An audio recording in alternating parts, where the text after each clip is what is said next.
you till I die. I can't think of anything bad enough to call you.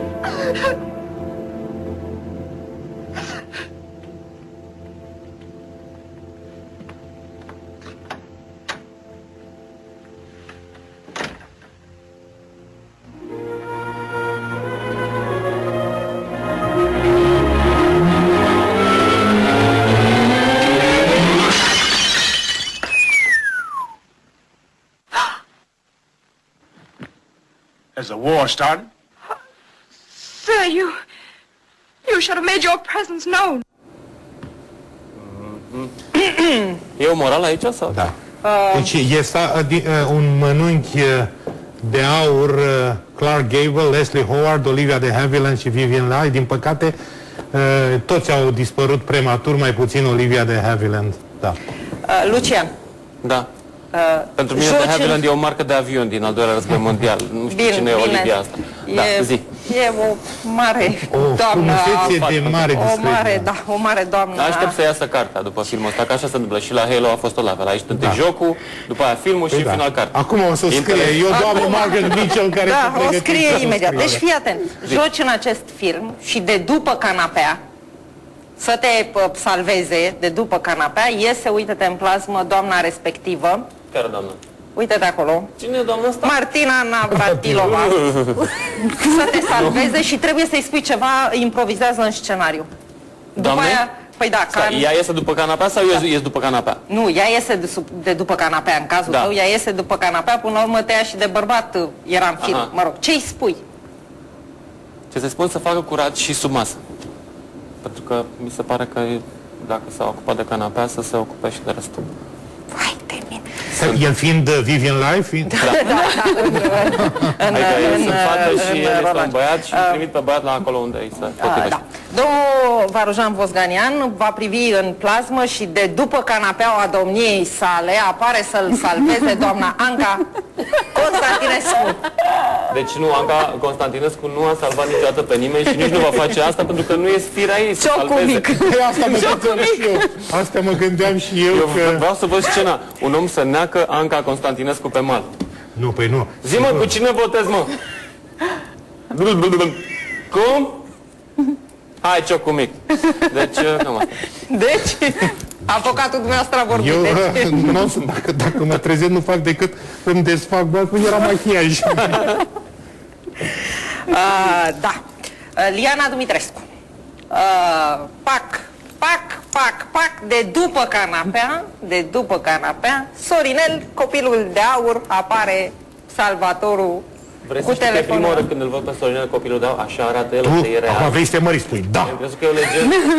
Deci nici eu nu l-am văzut niciodată, chiar... Eu am de spun, da, a început războiul ăștia să mă rolez. O să are și un plus la acolo. Dana. De după canapea, de după canapea, apare cineva de cursă Deci ministrul, da.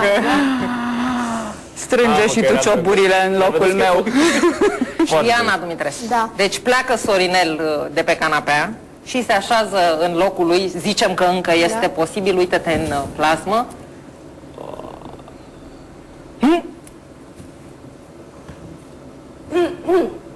Am rămas fără cuvinte. Love me tender. Dana. Now or never, știi? Now and forever. Dana, ia uite de tu acolo în plasmă, pleacă așa și vine Hugh Grant.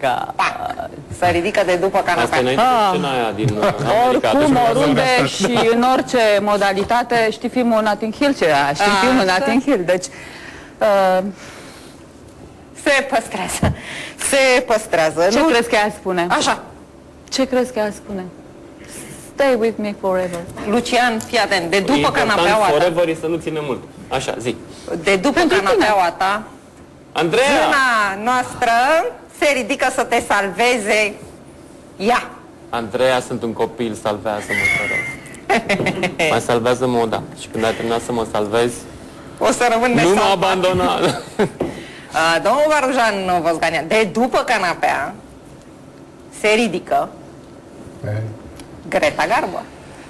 Atunci eu am să închei prezentarea mea cu un îndemn pe care l-a făcut Gauguin care era mai tare decât noi în chestiile astea, adică el a mers până la sacrificiu suprem și care pe poarta casei lui a scris așa: Femme, soyez mystérieuse.